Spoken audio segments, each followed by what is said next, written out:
नमस्कार, आप देख रहे हैं के न्यूज इंडिया और खबर उत्तराखंड में आप सभी का स्वागत है। मैं हूं आपके साथ गरिमा सुमन वाजपेयी। खबरों का रुख करेंगे, लेकिन उससे पहले एक नजर डालते हैं आज की सुर्खियों पर। आज से 2 दिनों के चंपावत के दौरे पर सीएम पुष्कर सिंह धामी कई विकास योजनाओं का करेंगे लोकार्पण और शिलान्यास। जनसभा को भी करेंगे संबोधित। देहरादून में चल रहा अवैध निर्माण पर लगातार पीला पंचा, आज भी जारी रहेगा अवैध निर्माण पर बुलडोजर का एक्शन। कई अवैध निर्माण रडार पर।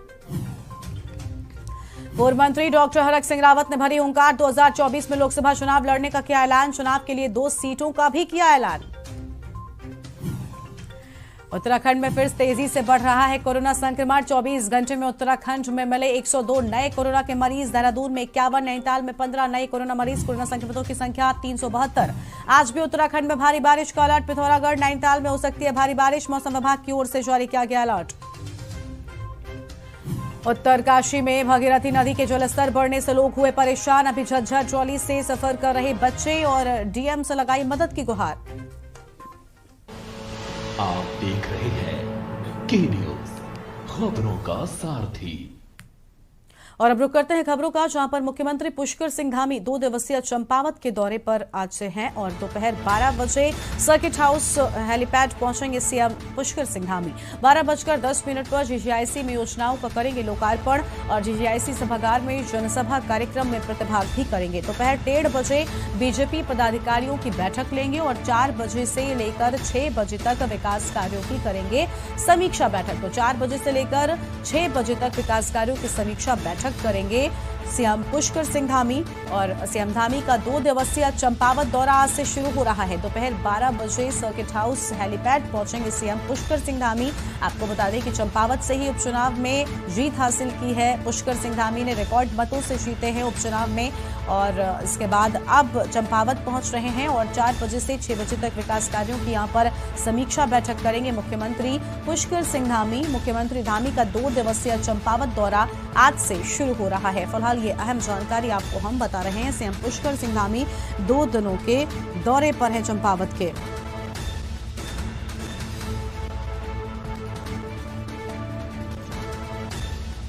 और फिलहाल ये अधिक जानकारी आपको हम बता दें, जहां पर मुख्यमंत्री पुष्कर सिंह धामी चंपावत के 2 दिवसीय दौरे पर दोपहर 12 बजे सर्किट हाउस हेलीपैड पहुंचेंगे सीएम पुष्कर सिंह धामी। और फिलहाल ये अधिक जानकारी आपको हम बता रहे हैं। 12:10 पर जीजीआईसी में योजनाओं का लोकार्पण करेंगे। तो 12:10 पर जीजीआईसी में योजनाओं का लोकार्पण करेंगे और जीजीआईसी सभागार में जनसभा कार्यक्रम में करेंगे प्रतिभाग। और दोपहर 1:30 बजे बीजेपी पदाधिकारियों की लेंगे बैठक। तो दोपहर 1:30 बजे बीजेपी पदाधिकारियों की बैठक लेंगे और 4 बजे से 6 बजे तक विकास कार्यों की करेंगे समीक्षा बैठक। तो 4 बजे से 6 बजे तक विकास कार्यों की समीक्षा बैठक किए जाने की बात सामने आई है। मुख्यमंत्री धामी का 2 दिवसीय चंपावत का दौरा आज से शुरू हो रहा है। फिलहाल ये अधिक जानकारी, दोपहर 12 बजे सर्किट हाउस हेलीपैड पहुंचेंगे सीएम पुष्कर सिंह धामी।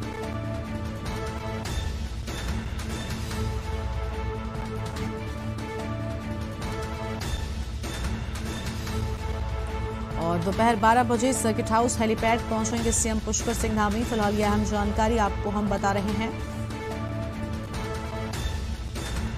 और 12:10 पर जीजीआईसी में योजनाओं का लोकार्पण करेंगे। 2 दिनों के चंपावत के दौरे पर हैं उत्तराखंड के मुख्यमंत्री पुष्कर सिंह धामी।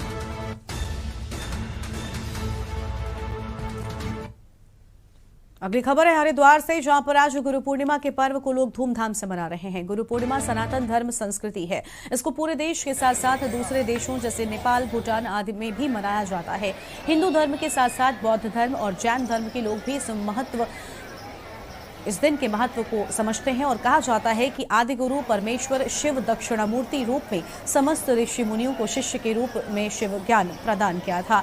उनका स्मरण रखते हुए गुरु पूर्णिमा मनाई जाती है। श्रद्धालु आज के दिन सुबह से ही अपने गुरु की पूजा के साथ ही हरिद्वार के तमाम घाटों पर मां गंगा की आस्था में डुबकी लगाने के लिए उमड़ पड़े हैं। आपको बता दें कि धर्मनगरी हरिद्वार में गंगा घाटों पर श्रद्धालु लाखों की संख्या में गंगा घाटों पर नजर आए हैं और आस्था की डुबकी के साथ साथ इस दिन का पुण्य प्राप्त करने में लगे हुए हैं।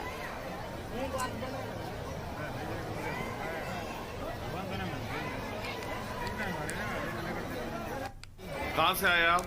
गुरु पूर्णिमा है आज, हरकी पौड़ी पहुंचे हैं, कैसा महसूस कर रहे बहुत अच्छा जी, बहुत बढ़िया लगता है, अच्छा है, ठंडा मौसम है। गंगा में डुबकी लगाई है? नहीं।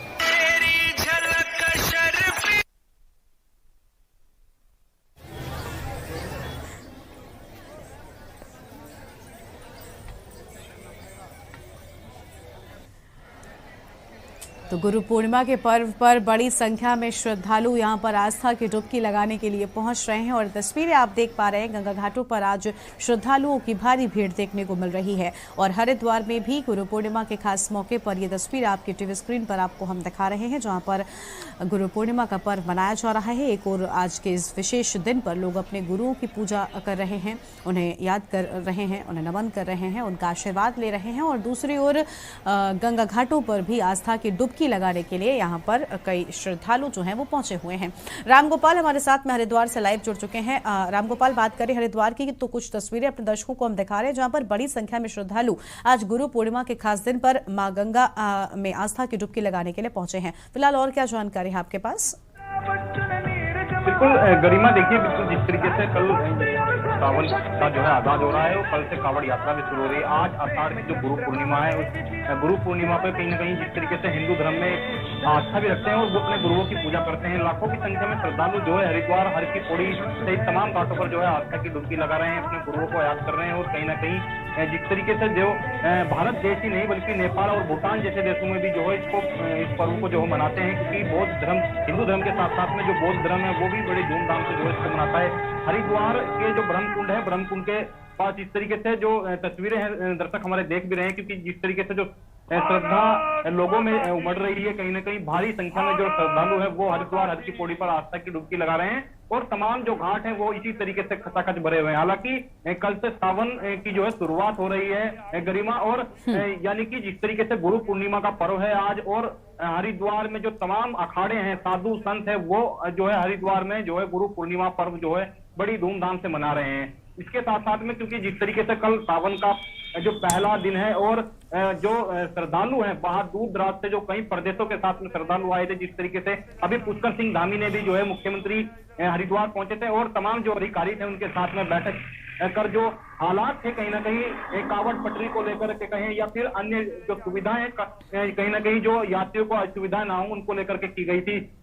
तमाम ऐसे घाटों को लेकर के कहीं ना कहीं जो मुख्यमंत्री ने फीडबैक लिया था, तमाम जो मंत्री थे वो भी मौजूद थे बैठक में, और कहीं ना कहीं जिस तरीके से कल से सावन का आगाज हो रहा है गरिमा, तो उसी को देखते हुए हालांकि प्रशासन जरूर तैयार है, लेकिन आधी अधूरी तैयारी जरूर जो है फिलहाल देखने को मिल रही है, क्योंकि कई जगह ऐसे गड्ढे भी हैं जो सड़कें जो है गड्ढों में तब्दील है, क्योंकि कावड़ पटरी के साथ साथ में हालांकि जिलाधिकारी जो है जरूर निरीक्षण कर रहे हैं और निरीक्षण के साथ साथ में कहीं ना कहीं फीडबैक भी जो है अधिकारियों को दे रहे हैं, कई दिशा निर्देश भी दे रहे हैं, लेकिन जिस तरीके से आधी अधूरी तैयारी के साथ में गरिमा इस बार जो है सावन की तैयारियां कई जिस तरीके से करोड़ों की संख्या में जो है श्रद्धालु जो है आज इस बार जो है हरिद्वार में आने की उम्मीद है, क्योंकि कोरोना के 2 वर्ष के बाद इस बार जो है भारी संख्या में श्रद्धालुओं का जो अनुमान है प्रशासन के द्वारा वो लगाया जा रहा है गरिमा। बिल्कुल बिल्कुल रामगोपाल, आप ठीक कह रहे हैं। एक तरफ आज से ही यहाँ पर श्रद्धालुओं के आने का जो तांता है वो लगना शुरू हो चुका है, क्योंकि आज गुरु पूर्णिमा का पर्व और कल से सावन के महीने की शुरुआत। तो ऐसे में गंगा घाटों पर क्या प्रशासन की ओर से विशेष इंतजाम है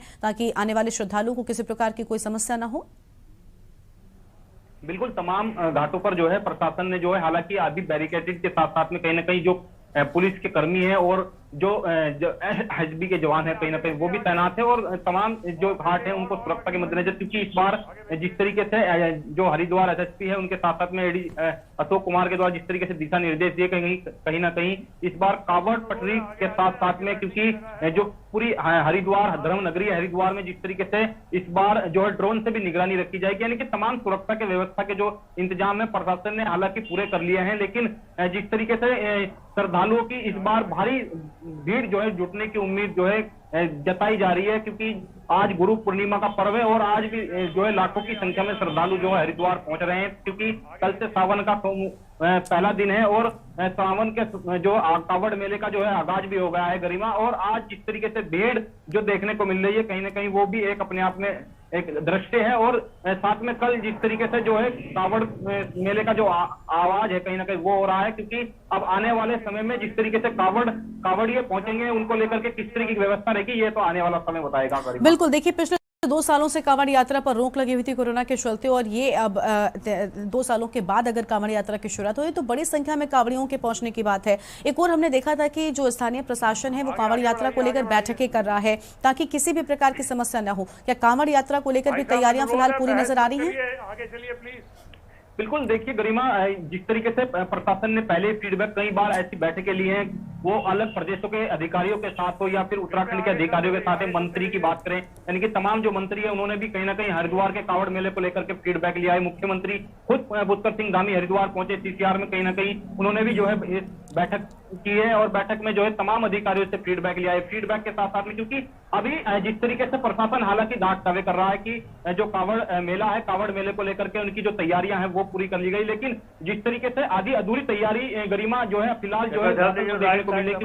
अभी भी कुछ कार्य ऐसे हैं जो अभी भी आधे अधूरे हैं। सड़कों की बात कर ले या फिर लाइटों की बात कर ले या फिर कहीं ना कहीं जिस तरीके से हरिद्वार में शिविर जो लाइन है पानी की, कहीं ना कहीं उसकी बात कर ले, यानी कि तमाम अभी ऐसी जो स्थिति है गरिमा जो बिल्कुल, यानी तैयारियां जो हैं वो पूरी कर ली गई हैं प्रशासन की ओर से। फिलहाल आने वाले वक्त में स्पष्ट होगा कि कितनी तैयारी प्रशासन की ओर से है और क्या दावे प्रशासन ने किए हैं वो सच है। बहुत शुक्रिया फिलहाल रामगोपाल आपका हमारे साथ जुड़ने के लिए और अधिक अपडेट हमारे के न्यूज के दर्शकों तक पहुंचाने के लिए। तो देश के दूसरे देशों में भी गुरु पूर्णिमा मनाई जाती है अपने देश के साथ साथ, और गुरु पूर्णिमा के पर्व पर गंगा नदी में बड़ी संख्या में लोग स्नान करने के लिए पहुंच रहे हैं, आस्था की डुबकी लगाने के लिए पहुंच रहे हैं। फिलहाल एक छोटे से ब्रेक के लिए आप रुकते हैं, कहीं मचाएगा फौरन हाल। आप देख रहे हैं के न्यूज, खबरों का सारथी। देखें कौन नया खिलाड़ी आया है, समझा देते हैं, प्यार से समझाएंगे। ये तो अपनी जुबान है। जुबान एक हो तो दिल भी एक होने चाहिए। विमल बोलो जुबान केसरी। करें अपने जीवन को कृतार्थ, सुने श्रीमद् भागवत कथा रोज प्रातः 6 बजे मेरे साथ सिर्फ के न्यूज इंडिया पर।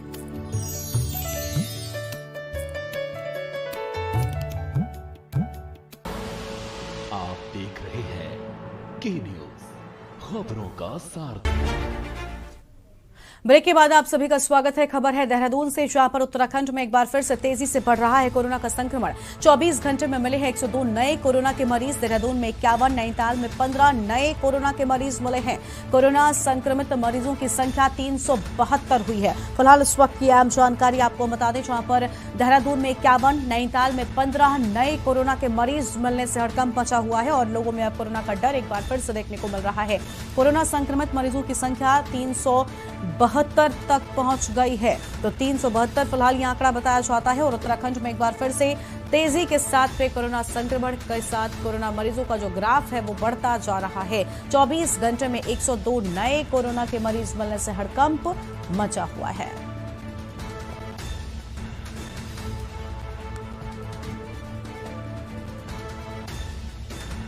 देहरादून में 51 मरीज सामने आए हैं और कोरोना संक्रमित मरीजों की संख्या कुल 372 पहुंच चुकी है। फिलहाल बड़ी खबर आपको हम बता रहे हैं और देहरादून से खबर है, उत्तराखंड में एक बार फिर से कोरोना के आंकड़े जो हैं वो लगातार बढ़ते जा रहे हैं। अहम खबर आपको बता रहे हैं, 24 घंटे में 102 नए कोरोना के मरीज मिले हैं और जिसके बाद अब लोगों में कोरोना का डर जो है वो भी बढ़ता जा रहा है। तो देहरादून में 51, नैनीताल में 15 नए कोरोना के मरीज मिलने से हड़कंप मचा हुआ है।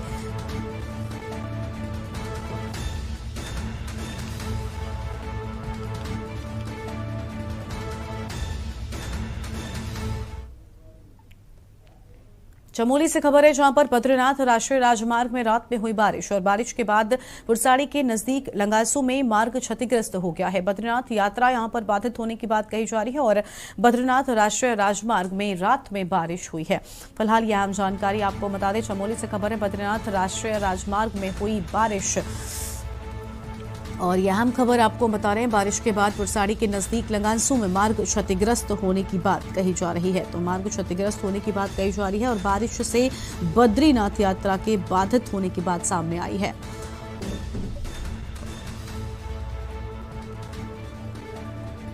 और बद्रीनाथ राष्ट्रीय राजमार्ग में रात में बारिश हुई, जिसके चलते मार्ग कहीं पर बाधित हुआ है। चमोली से खबर है, बद्रीनाथ राष्ट्रीय राजमार्ग में रात में बारिश होने की बात सामने आई थी। तो फिलहाल ये अहम जानकारी। बारिश के बाद पुरसाड़ी के नजदीक लंगासू में मार्ग क्षतिग्रस्त होने की भी बात कही जा रही है और बारिश से बद्रीनाथ यात्रा के बाधित होने की बात कही जा रही है। फिलहाल ये अहम खबर आपको हम बता रहे हैं, जहां पर बद्रीनाथ राष्ट्रीय राजमार्ग में रात में बारिश हुई। अहम खबर आपको हम बता दें और जिसके चलते मार्ग बाधित हुआ है। तस्वीर आपको हम दिखा रहे हैं।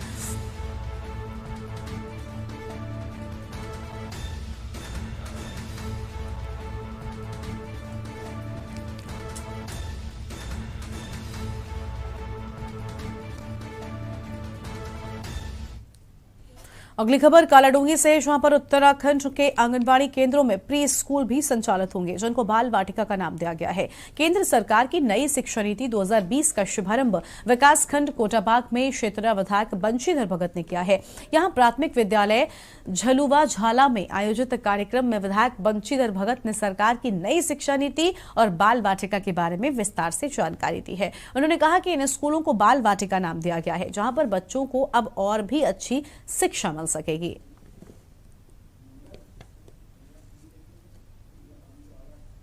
सरकार ने एक शिक्षा पर नई नीति का आगाज किया है, नई शिक्षा नीति करके उन्होंने किया है। तो वो अभी फील्ड में नहीं था। अब आज से उत्तराखंड पहला राज्य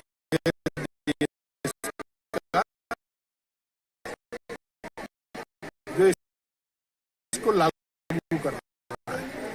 इसके तहत जो हमारी आंगनबाड़ियां हैं उनको भी संभाल बांटकर उसमें छोटे बच्चे 3 साल 4 साल 5 साल के बच्चों को पढ़ाने का कार्य करेंगे और फिर उसके बाद वो रेगुलर स्कूल में रूटीन में आ जाएंगे। सर 19 है कि मैं 3 वर्ष पूरी कर चुके हैं। बच्चों को शिक्षा विभाग के साथ ही प्राथमिक शिक्षा देने का लक्ष्य रखा गया है और उत्तराखंड आज देश का पहला राज्य बन गया है जो नई शिक्षा नीति को लागू करने जा रहा है। और फिलहाल एक ब्रेक के लिए यहाँ पर रुकते हैं, चलो लौटेंगे। आप देख रहे हैं के न्यूज, खबरों का सारथी। देखें कौन नया खिलाड़ी आया है, समझा देते हैं, प्यार से समझाएंगे। ये तो अपनी जुबान है। जुबान एक हो तो दिल भी एक होने चाहिए। विमल बोलो जुबान केसरी। करें अपने जीवन को कृतार्थ, सुने श्रीमद् भागवत कथा रोज प्रातः 6 बजे मेरे साथ सिर्फ के न्यूज इंडिया।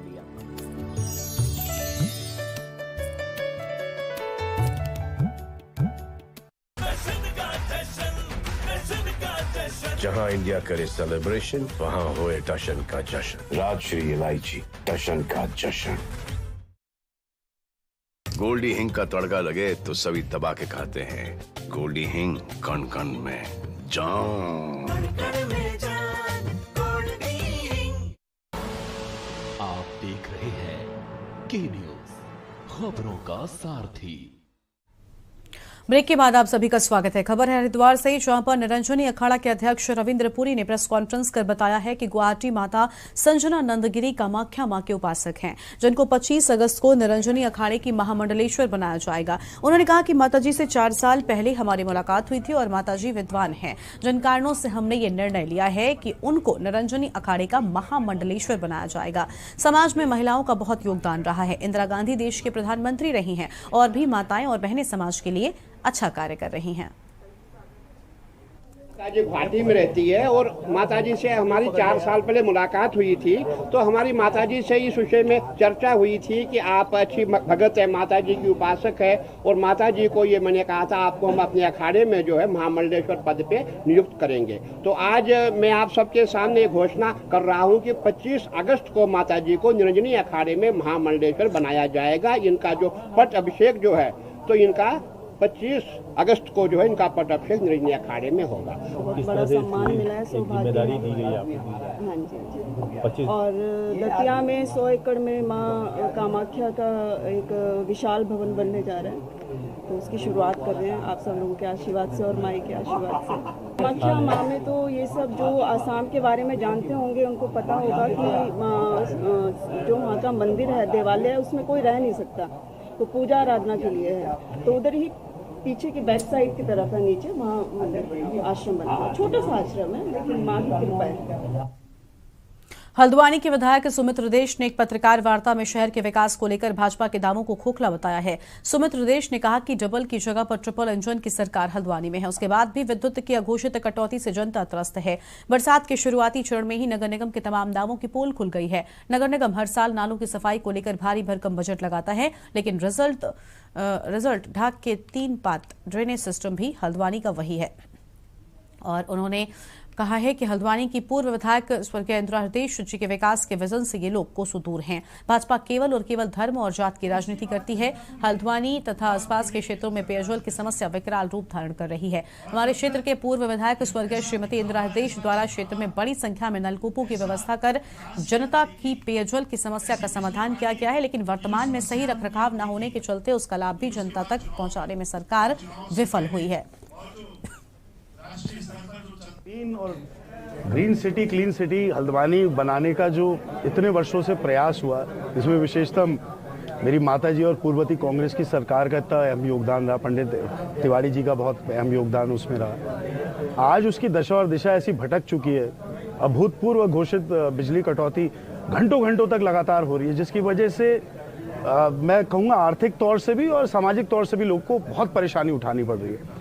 इसके अलावा नगर निगम को नालों की सफाई की जिम्मेदारी होती है, और नालों की सफाई होते हुए मेरे ख्याल से आज तक किसी ने देखा नहीं। इसी वर्ष मेरे को जो ज्ञान प्राप्त हुआ है 16 या 17 लाख रुपए का नालों की सफाई का टेंडर हुआ, तो कहाँ ये नाले साफ हुए और ये कब हुए, इसकी भी जानकारी कुछ नहीं है।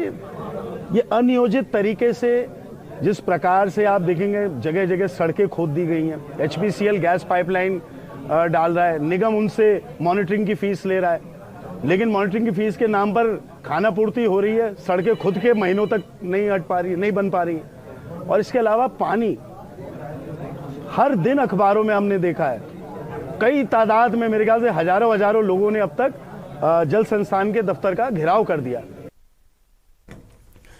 और अगली खबर आपको हम मंगलौर से बताते हैं। इस बीच एक अहम जानकारी मंगलौर से सामने आ रही है, जहां पर DCM से टकराई है ऑल्टो कार। तो मंगलौर में ये हादसा, जहां पर DCM से ऑल्टो कार के टकराने की बात सामने आ रही है, और हादसे में कार में सवार 4 व्यक्ति गंभीर रूप से घायल हुए हैं, एक की मौत हुई है। तो हादसे में एक व्यक्ति के घायल होने की बात सामने आ रही है और घायलों को अस्पताल में भर्ती करवाया गया है। तो फिलहाल एक व्यक्ति की मौत भी इस हादसे में हुई है। ये बड़ी खबर आपको बता दें, जहां पर बस स्टैंड पर राष्ट्रीय राजमार्ग 58 पर ये हादसा हुआ है। तो बस स्टैंड के पास में राष्ट्रीय राजमार्ग 58 पर यह हादसा हुआ। मंगलौर में DCM से टकराई ऑल्टो कार। तो फिलहाल ये खबर आपको बता दें, जहां पर DCM से ऑल्टो कार टकराई है। हादसे में कार सवार 4 व्यक्ति गंभीर रूप से घायल हुए हैं और एक व्यक्ति की मौत होनी बताई जाती है। तो एक व्यक्ति की मौत यहां पर हुई है, घायलों को अस्पताल में भर्ती करवाया गया है। मंगलौर से फिलहाल ये खबर आपको बता रहे हैं, जहां पर आपको बता दें कि बस स्टैंड में राष्ट्रीय राजमार्ग 58 पर ये हादसा हुआ है। तो फिलहाल ये अहम जानकारी आपको हम बता रहे हैं। तो ये अहम खबर मंगलौर से है, जहां पर DCM से टकराई है ऑल्टो कार।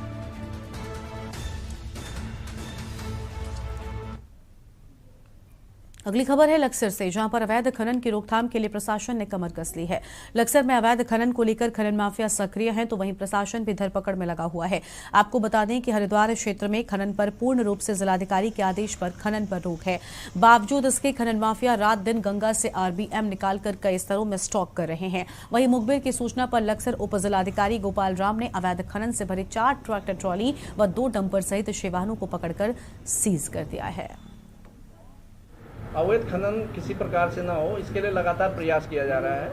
इसी क्रम में आज 6 वाहन सीज किए गए, जिसमें 4 ट्रैक्टर और 2 डंपर पकड़े गए हैं। और जैसा कि आपको पहले भी बताया गया कि लगातार इस तरह की कार्रवाई की जाएगी और अवैध खनन पर पूरी निगरानी रखी जाएगी कि किसी प्रकार से कोई अवैध खनन ना हो।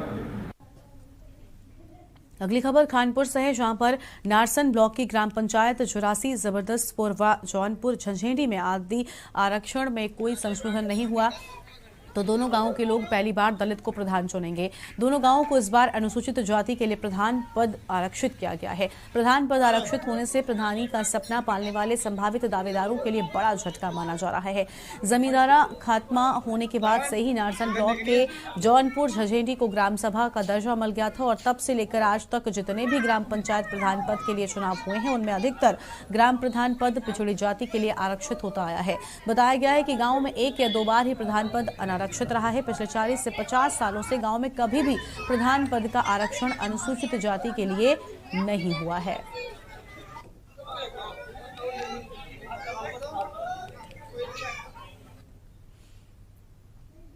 अगली खबर है लक्सर से, जहां पर प्राइवेट विद्यालयों में मनमानी फीस वसूलने व छात्र छात्राओं को पुस्तकों के नाम पर कमीशन खोरी को लेकर भारतीय किसान यूनियन क्रांति ने लक्सर उपजिलाधिकारी को ज्ञापन सौंपकर कार्रवाई की मांग की है। आपको बता दें कि लक्सर क्षेत्र में कई दर्जन ऐसे स्कूल हैं जिनमें अभिभावकों से मनमानी फीस वसूली जाती है। साथ ही छात्रों के लिए पुस्तक में कमीशन खोरी की कई शिकायतें लक्सर उपजिलाधिकारी को की गई हैं, लेकिन आज तक कोई कार्रवाई नहीं हुई है। भारतीय किसान यूनियन क्रांति ने एसडीएम को ज्ञापन सौंपकर प्राइवेट स्कूलों के खिलाफ कार्रवाई की मांग की है। हमारे जिला अध्यक्ष जो हरिद्वार की कमान संभाले हुए हैं, सभी लोगों के नेतृत्व में आज ये यहाँ पर हमने ये ज्ञापन दिया, और अगर इस पर जल्दी सरकार निर्णय नहीं लेती और हमारी इस मांग को जल्दी अगर वो नहीं करती तो हम इसका बड़ा प्रदर्शन करने के लिए भी संगठन मजबूर है। उनकी तरफ से ज्ञापन आज दिया गया है, जिसमें उनके द्वारा प्राइवेट विद्यालयों पर आरोप लगाए गए हैं कि वो मनमानी तरीके से फीस वसूल कर रही है, मनमानी तरीके से बुक्स वगैरह अपने आप खरीद के दे रहे हैं और मनमानी तरीके से पैसे वसूले जा रहे हैं। तो इस सब को लेकर के नाराजगी व्यक्त करते हुए ज्ञापन दिया गया है और उसमें प्राइवेट विद्यालयों के विरुद्ध आवश्यक कार्रवाई करने हेतु लिखा गया है। तो इसको नियमानुसार सक्षम अधिकारी को प्रेषित भी किया जाएगा और अपने मेरे स्वयं के स्तर से भी चेक कराते हुए जो उचित कार्रवाई बनेगी वो किया जाएगा। और खबर उत्तराखंड में फिलहाल इतना ही।